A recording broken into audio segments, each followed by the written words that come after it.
Okay, so reviewing thoughts on long time no see on actual camera. Um, yeah, I've been going through some stuff and also haven't really felt like actually being on camera. So that's why a lot of my reviews are either podcast looking or just with the photo with the pictures and audio. But if anybody's interested in requesting or um, suggesting, I get well, not even suggest, but yeah, requesting any reviews, commentaries, reaction videos, whatever, what have you. Uh, I have a link down in the description to PayPal or Patreon. I also post on BitChute, which I post a lot earlier stuff there before I hit YouTube sometimes, or most of the time. So you'll get earlier stuff over at BitChute, um, which I recommend. I would say go over there a lot if you want to. I mean, YouTube's cool too, but BitChute's a bit more or less strict over there with what you can post in terms of being copywritten. Because I got a strike. I will say I got a channel strike.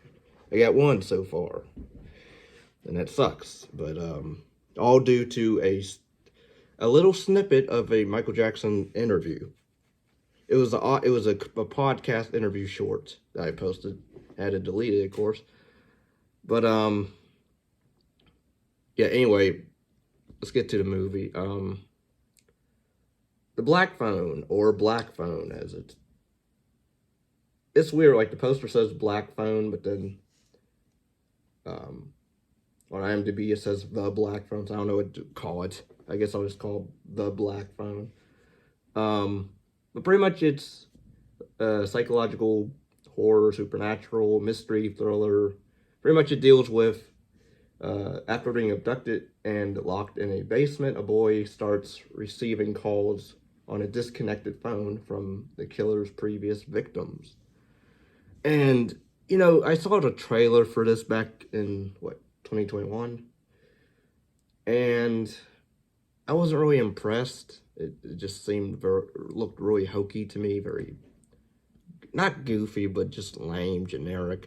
But, a couple years later, of course, I finally watch it in 2025.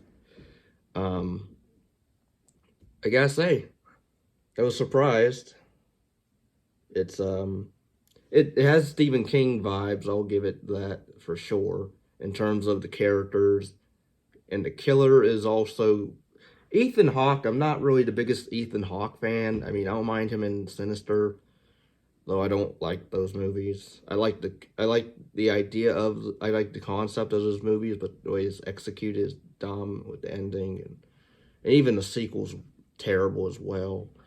Um,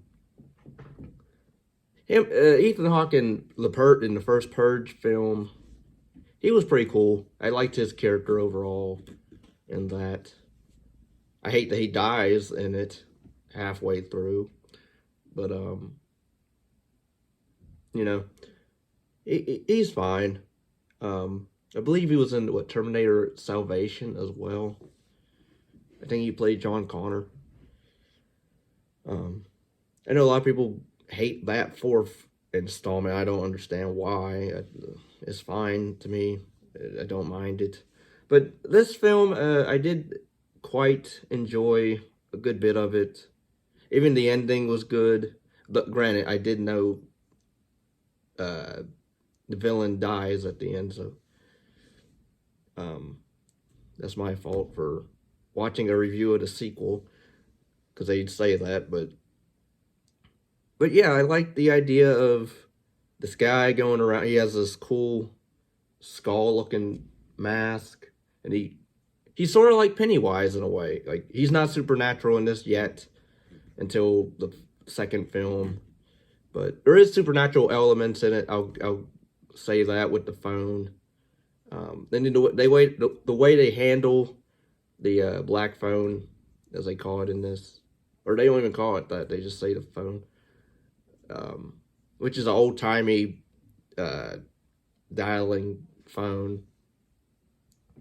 I forget what they're called, but it was pretty eerie with those scenes where, you know, the character Finn, who's our lead, he's pretty much he has a sister who's a little bit younger than him. They have a drunk for a father, and I guess the mom. They say they like in the line of dialogue, like I guess the mom also had supernatural abilities like the sister, where she can hear things and see things.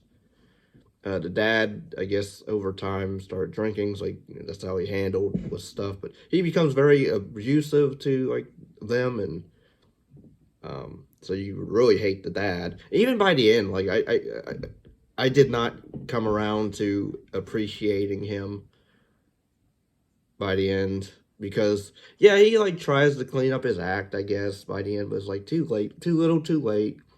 You beat up. He beats you like beats up the sister a bit because I don't believe her dreams are real, or visions or dreams or whatever. And um, but yeah, the killer overall, um, call it the Grabber, which it's an okay name, I guess, for a killer, I guess. But I like the idea of this little town has a neighborhood, um, well, you know, guy who goes around and kidnaps kids. Pretty much generic cliche of creepy guy in a van pulls up. Hey, you want a balloon? He literally has a balloon. He has black balloons. I guess that's his signature. He leaves black balloons at the missing site of the kids. Um, and the police don't really help a whole lot. Although I do like the fact that by the end they do come around to, um, they believe the sister a little bit. They do actually don't scoff at her and just blow her off by the end, like they do in the earlier parts of the movie. Um, but yeah, I like the dynamic of the brother and sister relationship where, you know, he believes that she also can see things. He supports her. She supports him.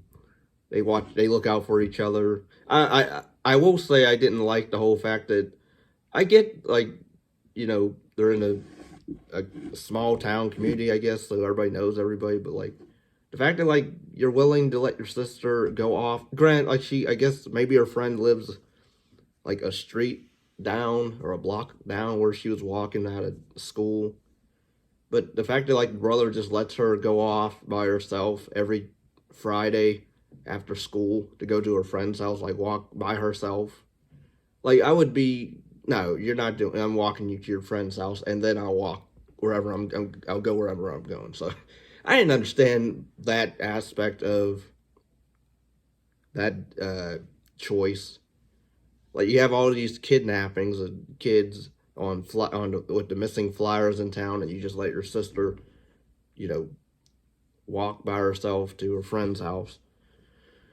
Um, and of course, the kid Finn gets kidnapped, and that's when stuff really happens. Where it sort of becomes like a short. The storyline sort of calls for a short film where it's this kid locked in this soundproof room, and a weird phone rings and rings. And he hears dead voices on the line, and they give him directions on maybe how to escape, which is an interesting idea, and I'm glad it's a full-length film.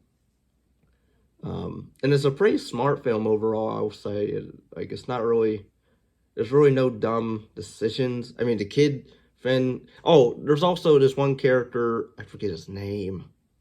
Robin is his name. He's like he gave off like Atreyu vibes. I don't know why, I guess because maybe he's not Indian, but he's also Indian, and like, he's like a cool kid where he helps Finn out, and he beats up the bullies for him. Pretty much threatens them if they mess with Finn, they gotta deal with him. And like, I like the one bathroom scene where they go in there about to mess with Finn, and then Robin comes in and they totally just like skedaddle out of her. They're all like nervous, even though it's like three of them against one of him. Like, okay, I guess because they figured, oh, he took out that big older kid, so he can take all three of us. But then that character Robin gets taken early on, so then that's when Finn gets beat up by the bullies, and even his sister. I like the fact that she tries to defend him and tries to, fight off the bullies. I was more frustrated with Finn because he didn't really help his sister. He just laid there and let them continue to beat him up. Um, but yeah, like even the ending, that was good. I liked. It didn't really leave off a sequel at all. Um, but of course, we have a sequel out now, so. And yeah, I am going to see it when I can. Um, but yeah, let me know in the comments what were your thoughts on the film. Um, did you like it? Did you not like it? Um, leave a like, comment, subscribe, share, and yeah, till next time. Peace and love.